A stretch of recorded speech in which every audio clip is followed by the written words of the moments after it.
Today's Democrat Party doesn't want to improve life for middle America. They prefer that all of us in flyover country keep quiet and let them decide how we should live our lives. They want to tell you when you can go to work. Again, the Democrats are urging you to vote for an obviously defective candidate. Biden has changed his principles so often, he no longer has any principles. He's a Trojan horse with Bernie, AOC, Pelosi, Black Lives Matter, and his party's entire left wing, just waiting to execute their pro-criminal, anti-police socialist policies. Of American values is the man we can trust to preserve and even improve our way of life. Mr. President, make our nation safe again. It's an honor to come before you tonight from the Commonwealth of Kentucky. As the only leader in Washington not from either New York or California, I consider it my responsibility to look out for middle America. This election is incredibly consequential for middle America. President Trump knows he inherited the first generation of Americans who couldn't promise their children a better life than their own. He's made it his mission of this administration to change that. I know because I work beside him every day. Today's Democrat Party doesn't want to improve life for middle America. They prefer that all of us in flyover country keep quiet and let them decide how we should live our lives. They want to tell you when you can go to work, when your kids can go to school.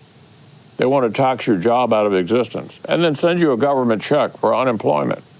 They want to tell you what kind of car you can drive, what sources of information are credible, and even how many hamburgers you can eat. They want to defund the police and take away your Second Amendment rights. They want free health care for illegal immigrants, yet they offer no protection at all for unborn Americans. They want to pack the Supreme Court with liberals intent on eroding our constitutional rights. And they want to codify all this by making the swamp itself, Washington, D.C., America's 51st state. With 2 more liberal senators, we cannot undo the damage they've done. Now you understand why Democrats spent an entire week telling us about who Joe Biden is, not what he intends to do. I'm immensely proud of the work the Republican Senate has done. We are the firewall against Nancy Pelosi's agenda. Like President Trump, we won't be bullied by a liberal media intent on destroying America's institutions. We will stand our post on behalf of the millions of Americans whose stories aren't told in today's newspapers, whose struggles are just as real. We'll continue to support American families as we defeat the coronavirus and return our economy to the envy of the world. The stakes have never been higher, which is why I'm asking you to support Republican Senate candidates across the country and re-elect my friend, President Donald Trump. My name is Rudy Giuliani, and I'm the former mayor of New York City. In 2013, my city elected a self-described progressive Democrat as mayor. New York City, once described as America's crime capital, had become, by the mid-1990s, America's safest large city. Now today, my city is in shock. Murders, shootings, and violent crime are increasing at percentages unheard of in the past. We're seeing the return of rioting and looting. During riots, this Democrat mayor, like others, has often prevented the police from making arrests. And even when arrests are made, liberal, progressive DAs release the rioters so as not to disrupt the rioting. New Yorkers wonder, how did we get overwhelmed by crime so quickly and decline so fast? Don't let Democrats do to America what they have done to New York. Again, the Democrats are urging you to vote for an obviously defective candidate. Biden has changed his principles so often, he no longer has any principles. He's a Trojan horse with Bernie, AOC, Pelosi, Black Lives Matter, and his party's entire left wing, just waiting to execute their pro-criminal, anti-police socialist policies. The whole unprecedented wave of lawlessness began with a truly just cause: the unforgivable police killing of George Floyd in Minneapolis. Peaceful protests began all over the land. The condemnation of the killing was universal, from President Trump to Democrat leaders. It seemed, for a few brief shining moments, Democrat and Republican leaders would come together with a unified proposal to reduce police misconduct. This possibility was very dangerous to the left.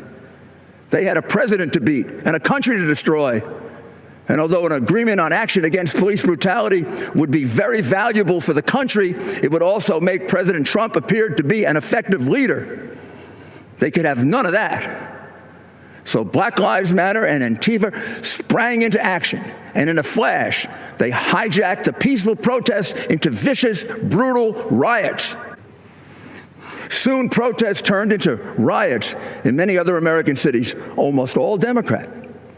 Businesses were burned and crushed, people beaten, shot and killed, police officers routinely assaulted, badly beaten, and occasionally murdered, and the police handcuffed by progressive Democrat mayors from doing anything but observe the crimes and absorb the blows.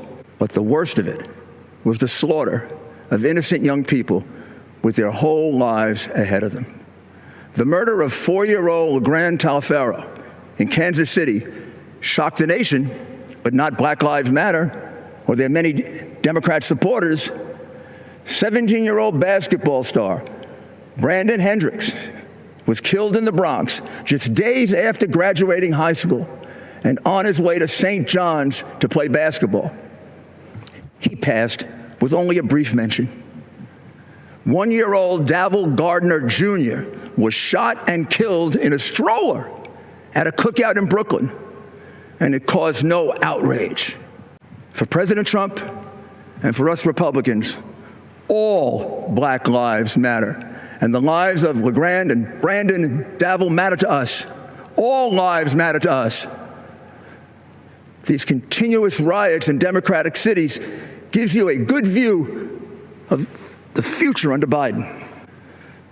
All 5 of the top cities for homicides, like the top cities for rioting and looting, are governed by progressive Democrats, using the progressive Democrat approach to crime, which is to do nothing substantive to reduce it, to release prisoners, as many and as soon as possible, and to go to war with the police, the only group with the capability to protect your citizens.